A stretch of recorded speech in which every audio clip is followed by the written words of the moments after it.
বেটা কোন জায়গার কথা কোন জায়গার দেশ বেটা কোন জায়গার বাজ যাবো কোন জায়গার ধান ধার মানে দরবার থেকে খেলাফত দিয়ে আরেকজনকে পীর বানাইলে ওই দরবারের একটুও কমে না। যদি দরবারের একটু না কমে তাহলে তুমি আল্লাহ এক লাখে আর অনেকগুলি আল্লাহ বানা দিতে তোমার কম তো না। কি আমি কি অযৌক্তিক কথা বললাম না? অনেক অগণিত আল্লাহ হইতো, হেটা তো তুমি করলে না। হেটা যখন তুমি করো না তাইলে মনে হয় তোমার কিছু কম পড়ে।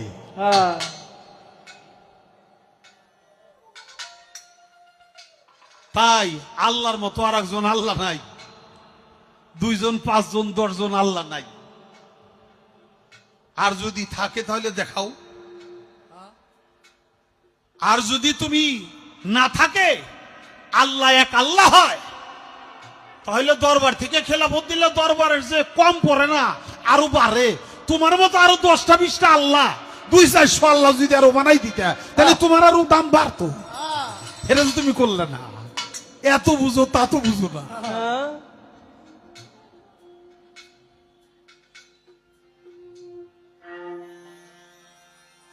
তুমি প্রথমেই মানুষের প্রতি হইয়াছ বেজার পরাণের মাওলা গো।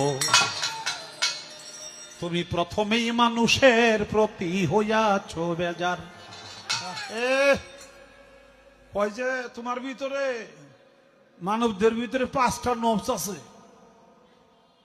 3টা নফস খারাপ দিকে টাইনে নিয়ে যায়, ওটা বিসর্জন দিয়া নফস মুতমাইন্ন হয়ে যাও। আল্লাহ তাই ডাকছে, হে নফস মুতমাইন্না। আচ্ছা আমার ভিতরে 5টা নফস কে দিছে? এটা আমার ভিতরে আমি দিছি, আমি বানাইছি। আমার ভিতরে 6টা রিপু, এটা কি আমি বানাইছি? আমি তো বানাই নাই, দিছো তুমি। এখন আবার 3টারে বাদ দিয়ে 4টারে বাদ দিয়ে নফস মুতমাইন্না হওয়ার জন্য তুমি আমার ডাকো। তুমি আমার দিলে কেন?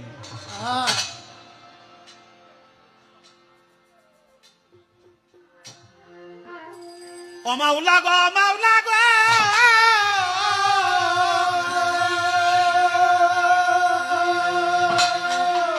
আরে প্রথম বানাইয়া পিয়ার আর আদম বেহেশতে দিছিলে আশ্রম, সেই বেহেশতে গন্ধম কেন করছিলা তৈয়ার? আমার মাওলা গো সেই বেহেশতে গন্ধম কেন করছিলা তৈয়ার? গন্ধম যদি বানাইলে খাইতে কেন নিষেধ দিলে?